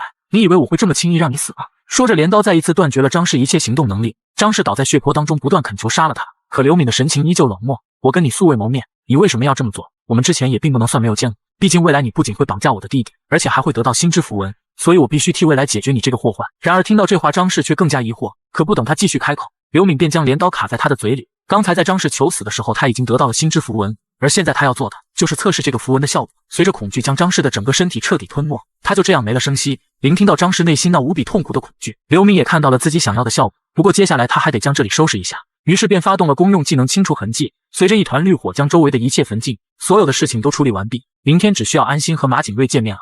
原来为了将马景睿拉入自己的阵营，刘敏特地精心打扮了一番，就连弟弟看后都以为他是要跟哪个妹子约会。可刘敏听后并没有否认，反而叮嘱弟弟千万不要跟出来。由于最近玩家变得越来越强的缘故，许多罪犯在成为玩家后从监狱中逃了出来，他们在街上肆意猎杀普通人。不久的将来，整个世界都将陷入由玩家主宰的时代，因此在那之前，刘敏必须以压倒性的实力快速提升自己的声望。片刻后，刘敏来到了一家豪华的5星级酒店。虽然这家酒店对外没有公布是谁的产业，但刘敏却非常清楚，幕后老板就是马景睿。为了好好利用这个情报，刘敏还得好好伪装。于是他立刻换上了一副天真无邪的面孔，尽量让自己显得愚笨呆傻。他向酒店前台说明来意后，便被带到了一旁的休息厅。而接下来就是他表演的时刻。只见他一副呆头呆脑的样子，左看看右望望，全然一副乡巴佬进村的架势。就在这时，安尚哲一脸不可思议地出现在他面前。两人刚一见面都为之一愣，这熟悉的面孔让安尚哲感到有些疑惑。我们是不是在哪里见过？刘敏假装一脸错愕，努力回忆，好像是上次送蛋糕时见过。我记得你是徐雅玲身边的那位吧？听到这话，安尚哲连忙弯腰鞠躬，为之前的事例表示抱歉。然而心中却对这个看上去不到20岁的小鬼很是怀疑。刘敏连连摆手示意不用在意，并且表示自己也不知道原来天马集团的董事长竟然住在自己的楼上。安尚哲闻言一脸尴尬，急忙解释自己只是董事长的属下，董事长还需要稍后才能到达。紧接着将刘敏带到了一间包厢，刚走出房门，安尚哲便将自己见到的情况汇报给了马景睿。他看上去不像是能投资这么大金额的人物，可能背后是受人指使的。而另外一边，对于这些刘敏却并不在意，他早就知道马景瑞会提前派人来探查虚实，像他这种对自己严格要求的人，是不可能在这种时候迟到的。就在这时，马景瑞的身影缓缓出现，两人简单自我介绍后便开始落座。然而马景瑞却在没有征得刘敏同意的情况下，就擅自让安尚哲坐到了自己身边，这是想要牢牢把握主导权啊。对此，刘敏仍是表现出一副事不关己的样子，饭桌上只是一味的往嘴里塞东西。经过一番观察，马景瑞同样也不认为眼前的年轻人有如此魄力，不仅开始怀疑是不是家族里的哪个亲属在背后指使，但他毕竟是掌控一方势力的董事长，很快就有了打算。对于见到刘敏时的惊讶，他直接就说了出来，不知道刘敏先生今年多大了？刘敏毫不介意淡淡回答，我今年20岁。对于这么年轻的大股东，马景瑞也感到甚是惊讶，如此年轻就这么有钱，难道你是哪个财阀家的儿子吗？如此简单粗暴的询问，不愧是天魔马景瑞。刘敏连忙摆手否认，并且表明在不久之前自己还是个连饭都吃不起的穷学生。马景瑞闻言瞬间就被勾起了疑问，不知道您之前有没有看过那则彩票中奖新闻？而我就是那个连中4次1等奖的人。此话一出，在场的两人都震惊了。但我记得当时新闻里报道的您只中了600亿，为何又会变成2800亿的巨资呢？刘敏嘿嘿一笑，将自己投资股票赚钱的事全盘托出，如此豪横的魄力让马景瑞也感到敬佩。您的运气真好，我记得当时新闻里报道，您中奖是因为在梦里看到了中奖号码。然而听到安尚哲的疑惑，刘敏却神情严肃起来，他果断否定了这个结论。现在他需要说服马景瑞加入他的阵营，因此他说出了令所有人震撼的消息。之所以我能如此幸运，是因为我拥有未来符文，能提前预知未来几年即将发生的事情。可马景瑞两人听完都表示深深的怀疑，也就是说你之前能够连续中4次大奖，靠的都是未来符文吗？刘敏给予了肯定的答复，并且表示他之所以选择天马集团，也是因为预知到了未来。可马景瑞听完却更加怀疑了，既然如此，不如你预测一下我接下来会做些什么？面对马景瑞的突然刁难，刘敏却丝毫不慌。如今他拥有心之符文，马景瑞心里那点小心思他自然一清二楚。可为了以防万一，他还是没有直接回答，而是一脸遗憾地表示，未来符文有使用限制，所以他并不能随心所欲地使用这种能力。对于这一点，马景瑞并没有怀疑，毕竟如此强大的符文，有些限制条件也是可以理解的。于是便继续追问，刘先生，不知是怎样的未来才让您不惜花费2800亿投资天马集团呢？刘敏神色立刻严肃起来，郑重地表示，在未来的半年内，天马集团将迅速发展，一举成为 H 国最强大的势力之一。此话一出，马景瑞的脸上顿时写满了兴奋之色。如果这条预言是真的，那他不仅能够得到父亲的认可，还能一举夺得继承人的席位。想到这里，马景瑞的脸上立刻又恢复了平静。对于这条无法证实的信息，他知道自己还是高兴得太早了。与此同时，刘敏继续表示，如果想要实现这一切，您还必须更改公司的业务。可这话传到安尚哲的耳朵里，顿时将他气得火冒三丈。一条无法证实的消息就想让整个公司改变业务，你怎么不让公司连名字也一起改了呢？然而刘敏并没有反驳，既然公司业务改变了，名字当然也需要更改。闻言，安尚哲彻底坐不住了，他质问刘敏是在开玩笑吗？刘敏一脸严肃地看向他，再一次郑重地表示他并没有开玩笑。作为游戏的玩家，你们应该都很清楚，将自己的符文暴露给他人将会面临怎样严重的后果。然而我却毫无保留地告诉了你们，这是因为作为将来一起工作的股东和伙伴，我希望帮助公司一起成长。可这些话并不能打消安尚哲的顾虑，他劝马景瑞千万不能相信。刘敏轻叹一口气，再次说出了让两人感到惊讶的事情，安科长，难道你没有想过，我为什么会那么巧住在你的楼下吗？马景瑞闻言顿时一脸疑惑，这件事他还是第一次听说。安尚哲连忙将事情的经过解释了一番，这才打消了马景瑞的疑虑。得知这件事，马景瑞对于刘敏预知未来的能力更信了一成。但此刻刘敏深知这些还远远不够，于是继续说出了马景瑞的秘密。您作为欧盛集团的长子，这家酒店其实是您手上的产业吧，并且天马集团也是秘密成立的，为的就是以此得到您父亲的认可。安尚哲彻底被这些话激怒了，他站起身大声质问，究竟是谁派你来的？这些事情可是只有极少人才知晓的。对此马景瑞却并没有表现得异常激动，反而一脸平静地让安尚哲冷静下来。虽然最后他还是承认了这些事情，但对于刘敏的身份他仍然保持着怀疑。说实话，我的确怀疑你是别人派来陷害我的，光凭您之前那些话就想让整个公司更改业务，听起来确实有些荒谬。当然，我也希望未来符文是真实存在的，毕竟谁不愿意用它来发展自己的公司呢？说到这里，马景瑞便以和其他股东商议为由，向刘敏表示告辞。对于这样的结果，其实刘敏早有预料，看来只能用那个方法了。就在马景瑞准备离开的时候，刘敏直接叫住了他。若是我将第4回合的情报告诉你了，这一刻就连马景瑞也按捺不住心中的惊讶，难道你连这个也能预知到吗？只见刘敏微微一笑，这些信息应该足够证明我的能力了吧。片刻后，安尚哲对于刚才的失控再次向马景瑞道歉，对此马景瑞并没有深究，而对于刘敏刚才说的，安尚哲还是心存疑虑。既然他能预知未来，可为什么他不选择好好生活，反而要来帮助我们呢？或许他是想要赚更多的钱吧，毕竟人性的贪婪是永无止境的。然而安尚哲仍是觉得事情没有那么简单，他还想多说些什么，却被马景瑞制止。如果他真的拥有预知未来能力，那么我会不惜一切让他站在我这边，至于他是不是真的能预知未来，就让我们走着瞧吧。此时刘敏已经走在回家的路上，刚才他将第4回合的任务告诉了两人，这一关的任务不是杀怪，而是玩家之间的厮杀，所以你们一定不能放松警惕。至于那些隐藏的支线任务，他并没有告知，毕竟他说的那些就足以证明他真的能够预知未来。相信当第4回合结束，马景瑞一定会将他视为宝物，好好保护起来。只需一辆跑车，就能让你暗恋已久的女生当众向你表白，而坐拥2000亿资产的刘敏却连一张驾照都没有。直到这第100次重生，他才终于通过了驾驶证考试。于是第一时间便给自己买了一辆超跑。当他开着跑车来到朱莉家的便利店门口时，却被当成了没有素质的富二代。就在朱莉想要上前理论一番时，车里却探出了一个熟悉的面孔，正是自己暗恋已久的男生。朱莉显得有些不知所措，随口问道：“这是你的车吗？”刘明只是微微一笑，对于将车停在店门口表示了抱歉，然后邀请朱莉上车慢慢聊。随着嗡的一声，跑车便消失在城市的街道上。这还是朱莉第一次坐这么高级的车，看着窗外不断闪过的景象，心中既好奇又兴奋。这辆车你花了多少钱？刘明只是淡淡的回答：“不贵，只要9亿。”听到这个回答，朱莉震惊的无以言表。什么不贵？你知道9亿可以开多少家便利店了吗？刘敏却仍是一脸淡然。对于他所拥有的资产来说，这点钱的确只是9牛1毛。朱莉却沉默了。这一刻，他感觉自己和刘敏犹如2个不同世界的人。不过对于现在这种氛围，他却很喜欢，就像2人在约会一样。突然，刘敏表示自己有件事想要坦白。这话听到朱莉的耳中，却被他理解成了刘敏想要和他表白，脸上瞬间泛起了一片嫣红，脑子想都没想就问要跟他告白什么。刘敏听完一脸尴尬，连忙表示误会了，他是想告诉朱莉关于自己中奖的事情。其实他并不是因为做梦时梦到了中奖号码，而是通过未来符文看到了未来的景象。朱莉听到这个解释，尴尬癌都要犯了。现在他只想找个地洞钻进去，不过脸上仍是表现得毫不在意，然后将话题转移到了符文上。你的未来符文看上去太棒了，可你为什么愿意告诉我呢？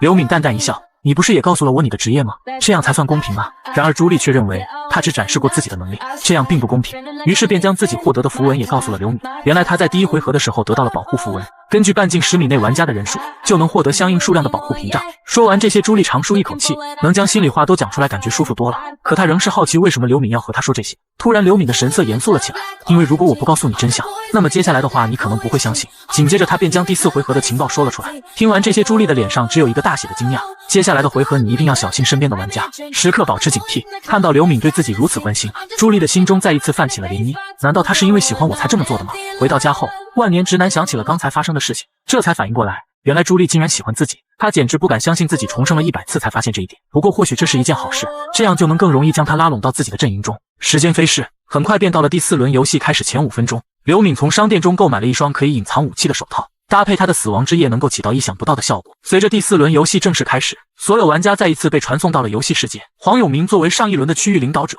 他的属性被永久下降了 50%。看到这个惩罚，他对黑色镰刀的恨意越发浓烈。现在他没有了10次领导全能，接下来的第4回合又该怎么通过呢？再加上周围虎视眈眈的玩家，他早已成了众矢之的。虽然他对黑色镰刀恨之入骨，可在绝对的实力面前，他仍是无能为力。最后只能将所有希望寄托在黑色镰刀的身上。他一改刚才怨恨的神色，谄笑着朝着刘敏走去。我们第3回合的约定还有效吧？听到黄永明的声音，刘敏却嘿嘿一笑。现在的你已经毫无价值，所以我不需要你这种下属了。全球1亿8千万人被传送到异世界参加比赛，却只有521人能存活下来。他们需要在这场游戏中相互厮杀，而作为上一轮区域领导者的黄永明，失去了领导全能的他变成了众矢之的，最后只能再次找到刘敏寻求庇护。可刘敏只是冷冷开口，现在的你已经毫无价值，不过只是一个行走的活靶子，但你也不用担心，现在大部分玩家都已转职成功，领导全能的作用已经大大缩小，玩家们也会渐渐意识到抢夺区域领导者的位置并不划算，所以盯上你的人应该不多。虽然听到了刘敏的解释，黄永明还是很不放心，只希望尽快把这个权力交给别人。就在这时，徐雅玲和安尚哲径直朝他们走了。为了答谢之前的救命之恩，2人特地前来再次表示感谢。可这话听到黄永明耳中，却让他勃然大怒，这是在当众打他的脸。就在他准备动手时，却被刘敏拦了下来。感谢的话说一遍就够了。说罢转身便准备离开。看到刘敏一副毫不领情的样子，徐雅玲也有些不知所措，急忙开口将刘敏叫住，然后从口袋掏出一块紫色的魔晶石。黑色镰刀先生，谢谢你上次救了我们，这是我一点小小的诚意，请您务必要收下。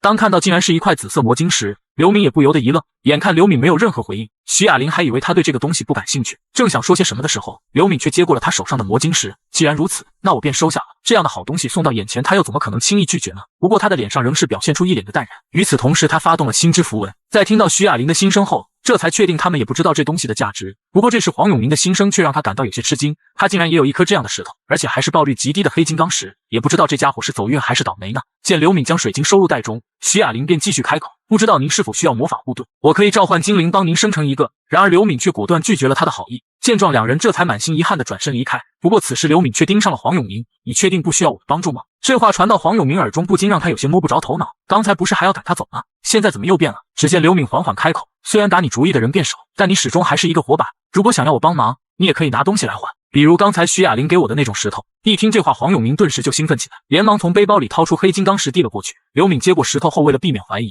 便继续询问黄永明还有没有其他东西。黄永明还以为对方想要自己身上的装备，于是开口连连否认。既然如此，那就这样吧，我会遵守约定，不让你变成活靶子。说罢便转身朝一旁走去。与此同时，天使的身影缓缓出现。既然人都到齐了，那么第4回合游戏正式开始。3个小时内，玩家们需要相互厮杀，只有521个人能活下来。此话一出，在场所有人都陷入了惊慌。然而此时却有玩家提出疑问，是不是每个人只需要干掉一个玩家就能活下来？天使露出邪魅的笑容，单纯的杀死玩家是不能完成任务的，只有排名前521名的人才能活下来。至于排名顺序，这可就是秘密了。然而只有刘敏知道，这根本不是什么狗屁秘密，明明就是上面的人下达了封口令。在这该死的游戏中，天使只不过是一个介绍员，而主办方则另有其人，所以每次天使隐藏特定规则时，肯定是得到了主办方的许可。好了，接下来就请大家尽情厮杀吧。随着3小时倒计时正式开始，玩家们一个个面面相觑，都不敢轻举妄动。可这时黄永明却露出了兴奋的表情，看来玩家们不愿杀他反而是一件好事，也就是说他可以尽情动手。突然刘敏悄无声息来到他的身后，黄永明顿时被吓了一个机灵，连忙询问找他有什么事情。只见刘敏冷冷一笑，然后掏出了死亡镰刀。我不是说过不会让你变成活靶子吗？说罢镰刀径直划破虚空。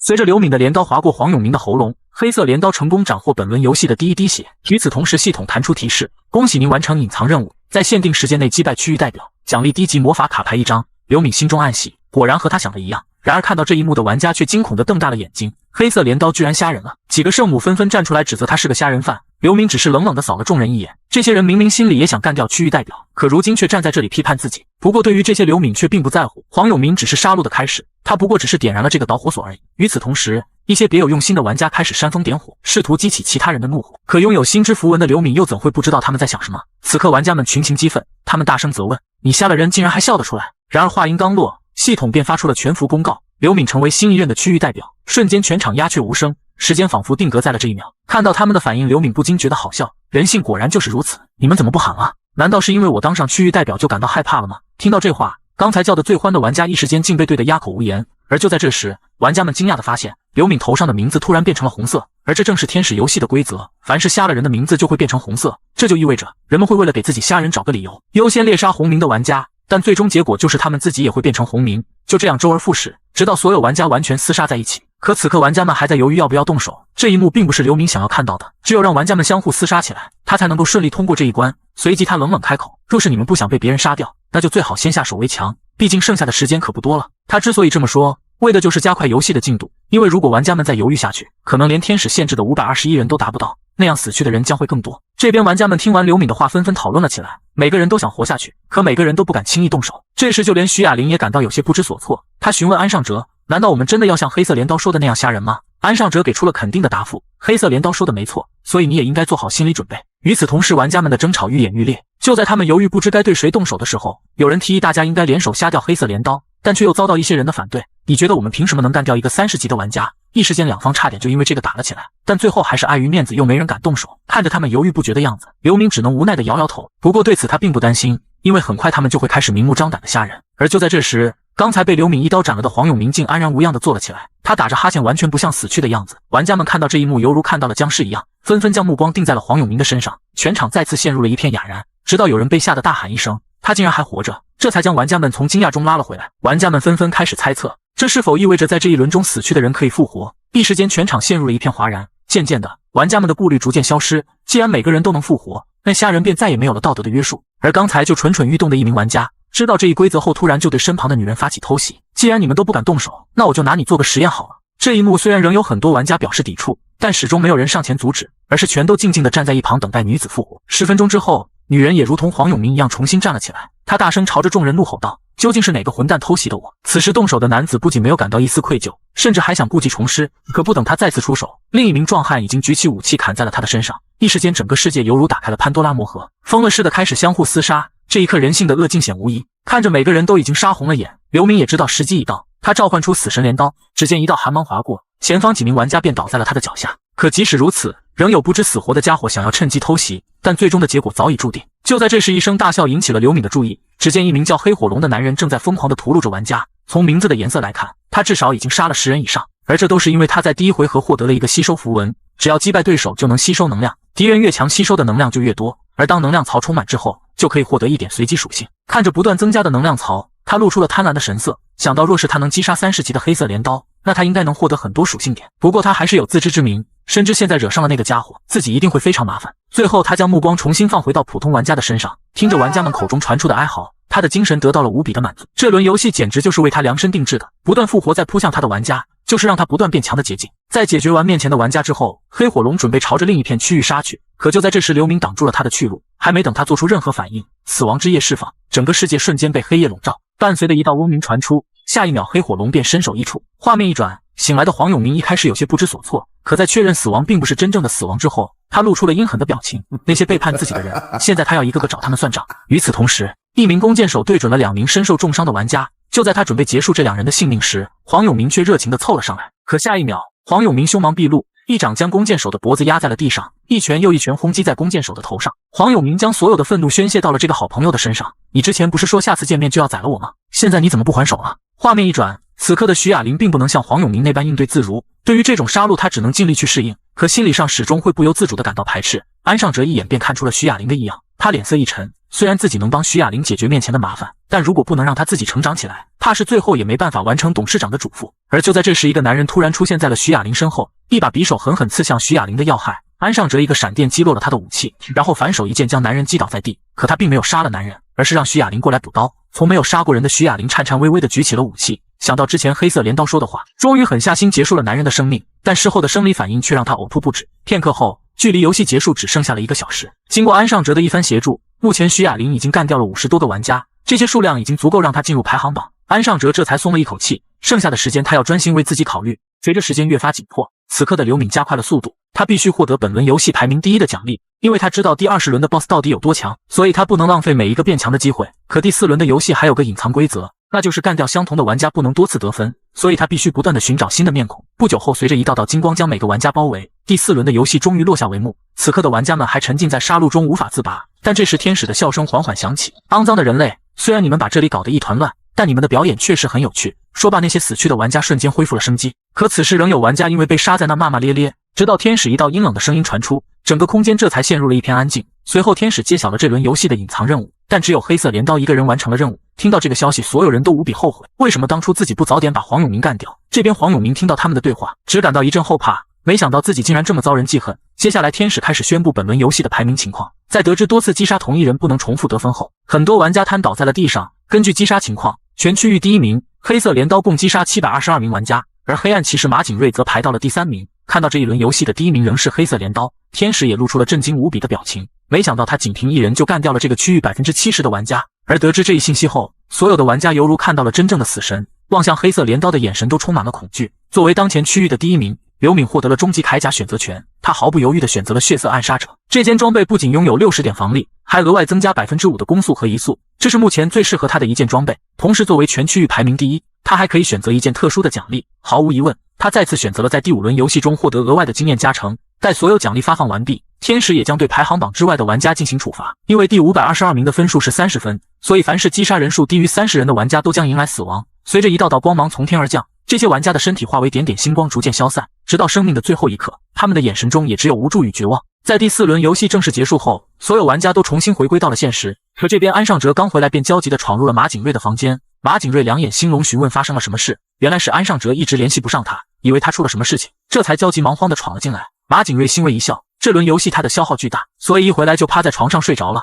安尚哲恍然大悟，说的也是，毕竟您获得了全区域排名第3的成绩。对此马景瑞却并不满意，他已经拼尽全力才堪堪击杀了433名玩家，可排名第1的黑色镰刀却比他足足多出了300多名。拥有如此实力究竟是怎样的怪物？想到若是对方能和自己联手，那后面的游戏一定可以安心很多。随后马景瑞想到了刘敏，若是能通过他的先知能力探听到黑色镰刀的情报，那一定可以大有帮助。现在的2人在经过第4轮的游戏后，都非常相信刘敏拥有预知未来的能力，对于让他成为自己的商业伙伴，马景瑞也表示了肯定。至于公司未来的发展，也一并听从了刘敏的建议。随后他让安尚哲一定要对刘敏保持尊敬的态度，即使你不喜欢他，也要赞美他，跟着他的节奏走，只有这样我们才能从他那里得到有力的情报。听完马景瑞的话，安尚哲也感到非常惭愧，自己的鲁莽差点坏了董事长的大事。既然如此，今晚你安排一个派对，届时邀请刘敏先生和他的亲朋好友参加，一同庆祝我们能在这轮游戏中活了下来。次日，刘敏邀请了朱莉一起吃饭，为了庆祝活下来，刘敏表示今天想吃什么就吃什么，所有消费他买单。前往餐厅的路上，朱莉再次对刘敏表达了感谢，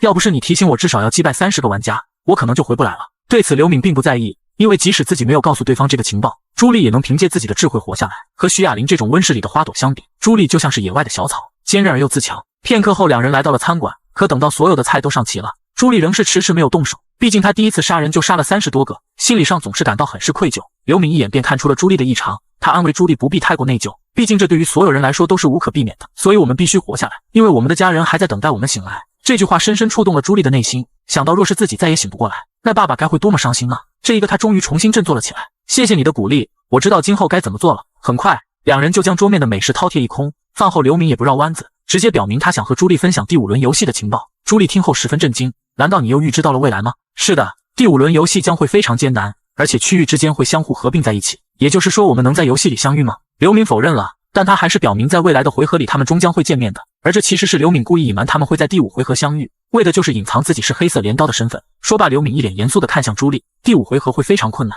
你可能连测试都无法通过。他颤颤巍巍地询问，那我该怎么办呢？见他一副神情紧张的样子，刘敏继续安慰道，你必须在任务开始之前找到黑色镰刀，然后寻求他的帮助。朱莉一听，心中不由一颤，你说的是那个全区域第1名的黑色镰刀吗？可对方又怎么会随意答应我的请求呢？刘敏微微一笑，虽然你是在寻求他的帮助，但这也是一种合作，毕竟你的技能对于黑色镰刀来说也是非常重要的，所以我相信他一定会帮你的。听完刘敏的解释，朱莉显然还是有些担忧，看来他还是不知道自己的技能到底有多么厉害。随即为了让他安心，刘敏继续解释，这都是他预知到的未来。黑色镰刀不仅会帮助你，而且你们的合作会一直持续下去。有了刘敏的预言，朱莉这才放下心来。她微笑着看向刘敏，作为回报，她施展了技能祝福。随着一股暖流席卷全身，刘敏只感觉身心无比舒畅。回到家后，趁着祝福时间还没有失效，刘敏取出了那张魔法卡牌，只要开启它就可以随机获得1到5个低阶魔法石。运气值越高，获得的数量就越多，但这对于刘敏来说却毫无意义，毕竟现在她的运气值已经达到了84点。至于向神明祷告那些举动更是狗屁，因为他知道设计这个破游戏的幕后黑手可能就是神明。想到这里，刘敏不再犹豫，他再次下定了决心，一定要毁掉这个游戏。与此同时，系统弹出提示，恭喜您获得5颗低阶魔法水晶。看到这样的结果，刘敏也感到有些惊讶。在以往的轮回中，哪怕是向神明不断祈祷，他最多也只获得过2个，可现在他对着神明大骂几句，却得到了5个。果然就连神明也欠骂。接下来他将低阶魔法水晶进行合成，使魔法水晶的等阶进一步提高。在将全部水晶镶嵌完毕之后，它的属性也再次迎来了大幅提升。傍晚，刘敏接到了马景瑞的聚会邀请，于是他叫上弟弟，想让他一同开开眼界。可在得知邀请他们的是天马集团的继承人之后，弟弟却被吓得哆哆嗦嗦起来。片刻后，两兄弟收拾完毕，准备前往聚会。可刚打开房门，安尚哲就在门口早已等候多时。他先对上次见面时的粗鲁表示了抱歉，然后表明是专门来接他们前往酒店的。对此，两兄弟都没有放在心上。画面一转，众人来到了酒店，可刚一下车，马景瑞就亲自上前迎接他们。两人在门口寒暄了片刻，然而这段时间却把弟弟紧张得不知所措。幸好马景瑞注意到了身边的小家伙，几句话便化解了他的紧张情绪。随后众人来到了包房，在推开房门的那一刻，金碧辉煌的装修就再次让弟弟大为震惊。身为暴发户的弟弟哪里见过这等场景，一下子就愣在了原地。而就在这时，房门再次被推开，只见一名曼妙女子缓缓走来，正是当红明星徐雅玲。此刻的她褪去了荧幕上的高冷，显得如此温婉动人。只见徐雅玲面露歉意地表示，她刚才参加了一个演员的葬礼，这才稍微来晚了一些。对此，马景瑞并没有放在心上，他招呼徐雅玲上前自我介绍。可当看到刘敏两兄弟的时候，瞬间露出了惊讶不已的表情。没想到马景瑞口中的大股东竟然是给自己送年糕的邻居，但他毕竟是见多识广的当红明星，很快就恢复了平静。可此时的弟弟却完全被徐雅玲吸引住，还是第一次如此近距离的和女神接触，原本稍微放松的心情又再次紧张了起来。眼看事情逐渐向着自己所预料的方向发展，马景瑞的心中暗喜。用餐时注意到弟弟那狼吞虎咽的样子，马景瑞也为自己一整天的精心准备感到满意。然而接下来他的一句话却让他恨不得给自己一巴掌。刘先生，您怎么不带上您的父母一同前来呢？此话一出，刘敏的眼神瞬间暗淡了下来。我的父母很早就已经去世了，所以弟弟是我在这个世上唯一的亲人。马景瑞的表情瞬间凝固，此刻他想死的心都有了，自己怎么会蠢到问这个问题？眼看场面一度陷入尴尬，他赶紧将目光转向了一旁的徐雅玲。可此刻的徐雅玲压根就没有注意到马景瑞的眼神，无奈马景瑞起身将徐雅玲叫到了外面。然而徐雅玲似乎并没有意识到事情的严重性。你觉得今天的食物好吃吗？徐雅玲还天真的回答非常好吃。然而下一秒，只见马景瑞脸色阴沉地看向他，你觉得我今天让你来就只是为了吃饭吗？面对马景睿的质问，徐雅玲显得有些不知所措。她一直以为自己只是单纯的被邀请参加一场聚会。马景睿很是无奈，难道安尚哲没有告诉你那人的身份吗？他可不仅仅是公司的大股东，而且还是可以预知未来的先知。此话一出，徐雅玲瞬间张大了嘴巴。对于这一点，她确实不知道，安尚哲并没有告诉她。你觉得我们为什么一直要讨好他？那是因为如果他能告诉我们下轮游戏的情报，那对于我们能否活下来会起到至关重要的作用。所以你一定要好好利用好你那漂亮的脸蛋，尽可能的让他爱上你。闻言，徐雅玲再次露出了不可置信的表情，可很快他就拒绝了马景睿的要求。我不是一个可以随意出卖感情的人。马景睿一听，脸色瞬间阴沉下来。你如今所拥有的一切都是我给予你的，难道你不应该报答我一下吗？这句话犹如一把利剑，狠狠插进了徐雅玲的心脏。他说的没错。这一刻，徐雅玲默默地低下了头。回到房间后，马景睿再次邀请刘明两兄弟换个地方快乐。然而，当刘明与徐雅玲擦肩而过的时候，徐雅玲又犹豫了，这可把马景睿气得直冒火。好在这时弟弟突然走了过来，他一脸激动地表示自己是徐雅玲的粉丝，希望能和偶像合影一张。徐雅玲笑着表示没问题。眼看形势发生了逆转，马景睿立刻就给徐雅玲发送了信息，要求徐雅玲改变目标，拿下弟弟。看到马景睿的信息，徐雅玲更是不知如何是好。难道自己真的要去勾引一个无辜的粉丝吗？而这边马景睿正在为自己的计谋沾沾自喜，只要能拿下刘敏的弟弟，那他也能轻易得到下一轮游戏的情报。片刻后，众人来到了 VIP 房间，那暗红色的灯光无时不刻在暗示着什么。不过这些又怎能逃过刘敏的法眼？在心之符文的作用下，一切都在他的掌握之中。随后，他让徐雅玲和弟弟现在门外合影，而他自己则独自看向了马景睿。只见他神情冷漠：“你觉得我是傻瓜吗？你和徐雅玲说的那些话，难道是觉得我预知不到吗？”此话一出，马景睿瞬间冷汗直冒，正想解释什么，可刘敏并没有给他任何机会。马先生，如果您还想继续跟我合作，那你最好不要对我有所隐瞒。眼看自己的诡计被当场戳破，马景睿吓得瞳孔剧缩，浑身不自主地颤抖起来。他连忙开口表示自己并没有恶意，我只不过是想拉近我们之间的关系而已。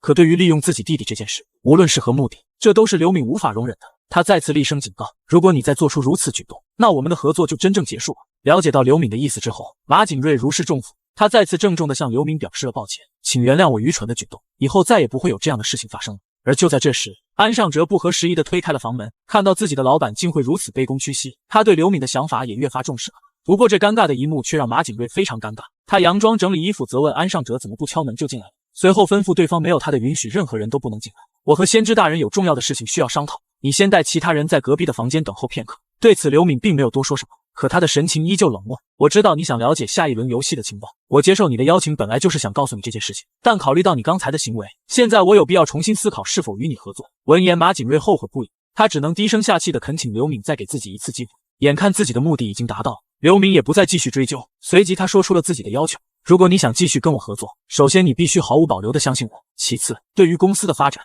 我希望您和其他股东不要过多的干涉。马景睿毫不犹豫就答应下来。刘敏满意的点了点头，随即说出了第5轮的游戏规则。第5轮游戏将会是迄今为止最艰难的一轮。虽然这次的任务表面上是击杀300只半兽人，但由于区域之间会进行合并，玩家的实力会相应的提高很多，也就意味着完成任务的难度将会大大增加。可听到这个消息，马景睿却兴奋地笑了起来。区域合并，也就是说我有机会遇到黑色镰刀吗？刘敏听完却摇摇头，这轮游戏你们暂时还不会相遇。马景睿疑惑，难道您知道黑色镰刀的真实身份吗？我虽然不认识他，但我们很快就会和他见面。除此之外，刘敏还郑重地强调了一件事，那就是让马景睿停止对黄永明的追杀。如果你碰到他会吃苦头的。马景睿想要追问为什么，可这却让刘敏露出不悦的神情。我说过你必须毫无保留地相信我，而这些就是我能告诉你的全部信息。其实此刻刘敏心中想的是，黄永明目前还有利用价值，所以绝对不能让他这么快就死了。宴会结束之后，为了发泄心中的怒火，马景睿化身成了黑夜里的恶魔，在城市的角落里肆无忌惮地猎杀那些肮脏的人类。此刻一名男子浑身是血，在黑暗的巷子里疯狂逃窜，然而不管他走到哪里，那恐怖的脚步声总是如影随形。随着一柄漆黑的长剑狠狠落下，几道寒芒划过，男子再也无力支撑他那残破的身体。只见马景睿冰冷地看向眼前的男子，眼神中没有丝毫怜悯。男子不明白为什么对方要杀自己。马景睿冷冷一笑，对于你这种连儿童都不放过的人渣来说，死亡才是你真正的归宿。说罢，黑色长剑再次落下，一股诡异的能量散发而出，将男人的身躯团团包裹，任凭他怎么哀嚎都无济于事。就这样在黑暗的笼罩下彻底失去了生机。而这正是黑暗骑士的专属全能，必须通过不断的杀戮才能补充施展技能的黑暗魔力，而通过杀人获得的魔力会比杀死怪物获得的更加充沛。这对于喜欢杀人的马景睿来说，黑暗骑士简直就是最适合他的完美职业。正当马景睿以为没人知晓他的秘密的时候，身后却传来了一丝异响，可转头望去却发现是一只小花猫。马景睿这才松了一口气，为了惩治恶人，他故意将他们引到这个没人的地方，若是被人发现，那死掉的人将会更多。但突然，马景瑞想到了刘敏，他能看到未来发生的事情。或许对方早就知晓了自己是连环杀手的事情，可他为什么还要跟自己合作呢？看起来事情越来越有趣了。与此同时，刘敏回到家后看到了一条让他兴奋不已的信息，因为在现实中能够获得的5大符文之一——复制符文即将现世。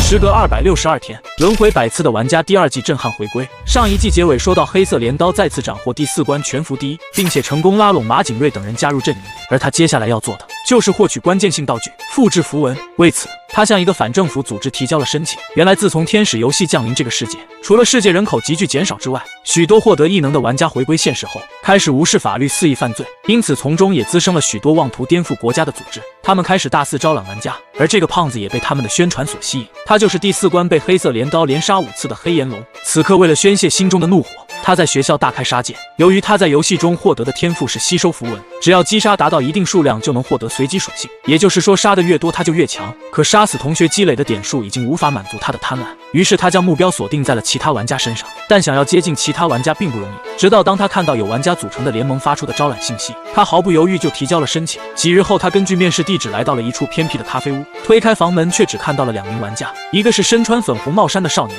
另一个是长相猥琐的衬衫男子。看到黑炎龙的出现，衬衫男子连忙上前招呼，原来他就是负责这次招募的面试官。他向黑炎龙介绍，帽衫少年也是前来面试的玩家，游戏昵称叫小毛葛。两人相互简单打过招呼后，黑炎龙却露出了疑惑的表情。这家咖啡馆不仅地处偏僻，而且连监控都没有。对此，面试官表示这是专门为了面试选择的地址。这家咖啡馆只有老板娘一个人，现在正在后厨为他们准备食物。听到这些，黑炎龙立刻就起了坏心思。他相信，哪怕自己现在将这里的人都杀了，也应该不会有人发现吧。不过他还是按捺住了杀意，毕竟如果他想要接触更多玩家，就必须加入到联盟里。于是他向面试官询问，现在可以开始面试吗？面试官却让他们稍等片刻，因为还有一个面试者未到达。也就在这时，门口缓缓走来一个黑色西装的男子。看到最后一人终于出现，面试官连忙上前迎接。他开口询问对方游戏里的 ID， 可下一秒却被那个名字激动得愣在原地。我的游戏名字叫黑色镰刀。原来就在几天前，这个反政府组织在网上开始第3次会议。在过去的1周时间里，因为他们的核心成员中有个女生认识记者，通过宣传申请加入他们的玩家暴增了2000多人，而其中有几人引起了他们的特别注意。一个是凭借10级水平就获得区域第3名的黑炎龙，另一个就是区域排名第4至10名的小毛葛。他们2个都被当成了候选干部的人选，因为衬衫男子是他们组织高层中年龄最大的，所以面试的任务就交由他去负责。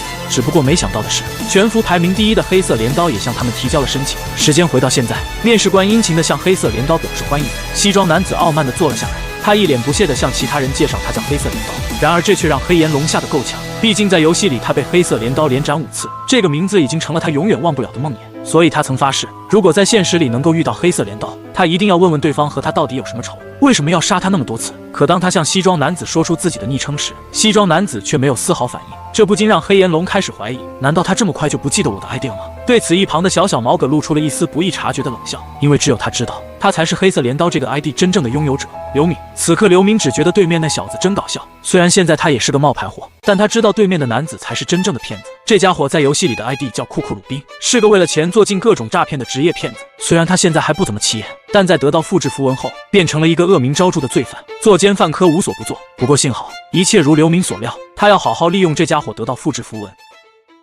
满级玩家第2季刚一上线就迎来了高能，为了得到关键性道具复制符文，刘敏伪装成了18岁的美少男，潜入一个由玩家组成的联盟。只不过没想到竟然碰到了冒充自己的职业骗子。刘敏冷冷一笑，这样正好，我又多了一个杀你的理由。就在几人相互打过招呼后，面试官开始向他们确认个人的现实信息。刘敏随便编造了一个名字和职业。至于小毛葛这个游戏 ID， 他也是借用了其他玩家的名字，因为只有这样他才能满足得到复制符文的条件。想要得到复制符文，就要冒名顶替其他玩家，在藏着符文的地方杀人。在所有人介绍完自己的真实信息后，面试也进入到了最后一个环节。只见面试官露出了一脸的邪恶，很好，你们的条件都非常不错，只要你们能通过最后的测试，就可以正式加入组织。而这最后的测试就是需要你们杀人。听到这个要求，刘敏假装露出了一脸的惊讶。面试官向他解释，因为政府害怕超越人类的力量，所以他们排斥玩家，想要对玩家进行管制。但他们的组织却认为，未来玩家才是这个世界的主宰，所以为了打造一个不被法律束缚的世界，他们需要表明决心，而杀人就是最好的证明。不过如果你们不愿意，可以马上离开，但离开的人以后就再也无法得到我们的帮助。刘敏心里清楚，这些话其实是在警告他们，只要离开的人就会上他们的黑名单，主要目的就是为了强迫玩家杀人，让他们难以抽身。对于这一点，黑炎龙倒没什么反应，但西装男却沉默了。眼看几人都没有离开的意思，面试官拍了拍手，很好，那我们就开始最后的测试吧。于是他叫来了老板娘，表示自己想去洗手间，需要老板娘帮他把车开过来。然而就在老板娘将车停在门口之后，一双手却突然出现在了他的身后。只见面试官一脸狰狞地掐住老板娘的脖子，不一会就将她掐晕了过去。而这正是他们将面试地点选在这里的原因。老板娘就是最后的测试道具。片刻后，面试官将几人带到了一处偏僻的仓库，他将老板娘丢到地上，直接询问西装男要不要先来。虽然西装男是个诈骗惯犯，但在现实里杀人他还是第一次，所以也显得有些为难。也就在这时，刘敏的声音突然响起：“能不能让我先开始？”面试官有些惊讶，没想到看起来最胆小怯懦的人竟然想第一个动手，于是询问西装男要不要把这件事让给对方。西装男眼看逃过一劫，自然爽快地答应了下来。只不过他不知道的是，这将是他这辈子做出的最错误的决定。刘敏缓缓走过西装男的身边：“谢谢你，我会好好利用复制符文的。”西装男一脸疑惑地转过头，正当他想要询问对方是什么意思的时候，刘敏的手已经抓住了他的头颅。下一秒，只听咔嚓一声，冒牌黑色镰刀就此饮恨西北。看到这一幕，面试官简直不敢相信自己看到了什么，他颤抖着声音吼道：“你这是在做什么？竟然杀了黑色镰刀大人！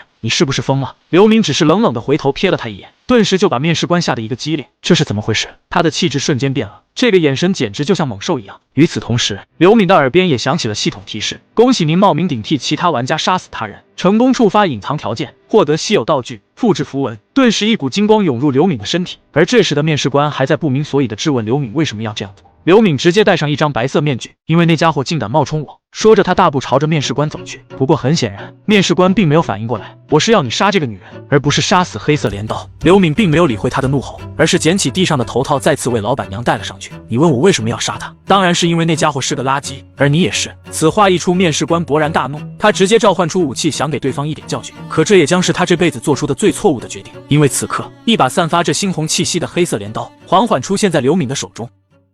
男人只是召唤出了一把黑色的镰刀，却震惊了在场所有人，因为这把镰刀不仅仅是全服第一玩家的代名词，更是死亡的象征。凡是见过他的人都已成了镰刀下的亡魂。所以，当面试官看到刘敏手上那把巨大的镰刀时，整个人都震惊地惊叫了起来。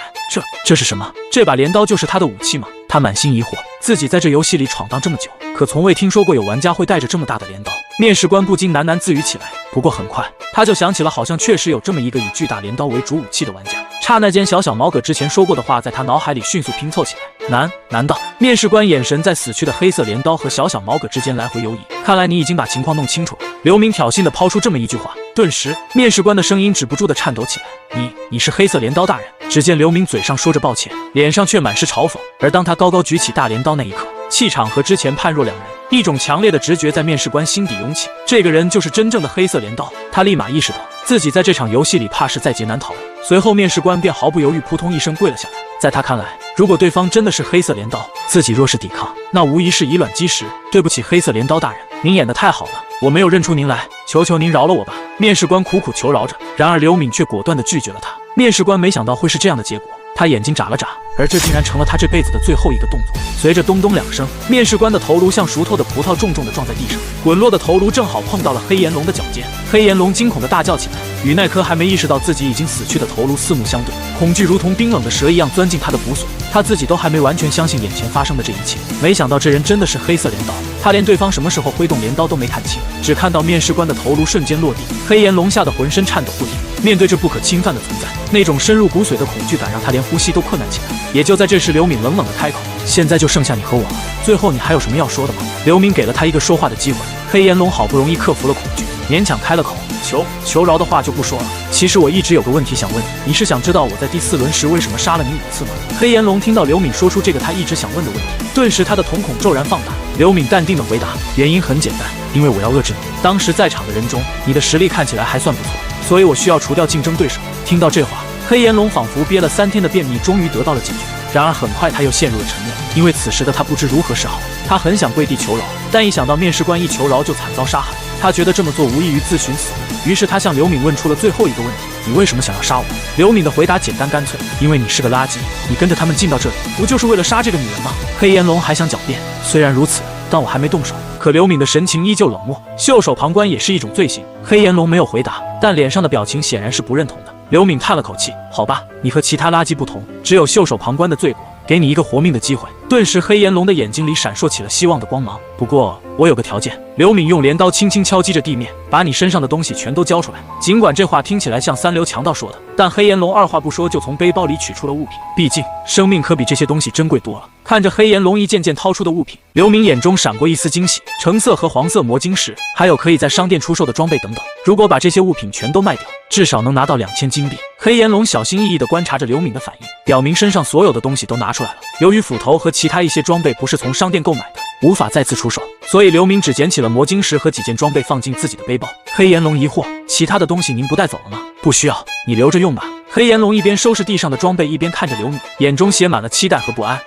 那您真的会按照约定放过我吗？刘敏假装思考地摸了摸下巴，然后像施舍一样点了点头。好吧，既然有约在先，我会放你一马。黑炎龙似乎没想到刘敏真的会放过他，连连鞠躬，仿佛要磕108个头。对此，刘敏只是让他别再这样了，以后好好做人，尸体你自己处理吧。说完，他便自顾自地扶起了倒在地上的女子，一瘸一拐地向外走去。看着刘敏离开的背影，黑炎龙终于松了一口气。他本来以为今天自己必死无疑，没想到只是损失了几件物品就保住了性命，这简直是赚到了。黑炎龙心中庆幸不已，再次深深地舒了一口气。然而，这种空虚感是怎么回事？他的空虚感不仅没有消退，反而渐渐变成了烦躁，甚至还有些愤怒。我错了吗？只是稍微旁观了一下，就被抢走了物品，他感到无比委屈。虽然面对强者的现实他只能屈服，但现在重要的是，那个拿着黑色镰刀的人正一瘸一拐地走着，他的背影不断映入黑炎龙的眼帘，完全无防备的状态。不管他是谁，只要从背后用斧头砍下去，他就会死了。更何况现在自己手里正握着一把斧头。黑炎龙陷入了两难的选择，是冒险偷袭毫无防备的黑色镰刀，还是安全的转身离开。不过犹豫并没有持续太久，如果能杀死像黑色镰刀这样的高级玩家，一定能提升大量的属性感。眼前就是一个千载难逢的机会，黑炎龙相信，如果错过了，他一定会后悔一辈子。此刻黑炎龙的眼中闪烁着贪婪的光芒，握着斧头的手紧了紧，于是他蹑手蹑脚地跟在黑色镰刀的后面，可能是搀扶着女人的缘故，黑色镰刀的行动显得有些迟缓。黑炎龙心中暗念：拜托，千万别发现，只要再靠近一点就能下手了。就这样，黑炎龙小心翼翼的，直到已经接近到5步之内，黑色镰刀依然没有回头。也就在这时，黑炎龙猛地举起斧头，去死吧，你这混蛋！他口中吐出听不见的咒骂，用力挥下了斧头。只听咔嚓一声，熟悉的感觉通过斧柄传到了手中，这正是头部被劈开时的感觉。不仅是感觉，实际上也是如此。黑色镰刀无力地倒在了地上，我竟然这么容易就杀死了黑色镰刀，一种解脱感顿时涌上黑炎龙的心头。同时他也意识到一个显而易见的事实，无论等级多高，只要脑袋被劈开就必死无疑。强烈的快感让黑炎龙狂笑起来，真是个白痴，为什么要在我这种人面前露出后果？此刻黑炎龙的眼中没有丝毫同情之心，他尽情嘲笑着那个头颅被劈成2半的尸体。毕竟这个人曾5次夺去了他的生命，同时他的脸上也充满了期待。虽然现在的他已经有不少同等级的经验值堆叠，但杀死黑色镰刀时经验值会增加多少？然而他站在那里等了很久，依旧没有显示经验值增加的消息。按理说一旦经验值增加，消息应该会立即弹出的。也就在这时，他的身后突然响起一个声音，这是怎么回事？听到有人说出了自己的心声，黑炎龙顿时被吓得猛地转过头去，只见那个已经被他杀死的黑色镰刀，此刻竟然完好无损地站在他的面前。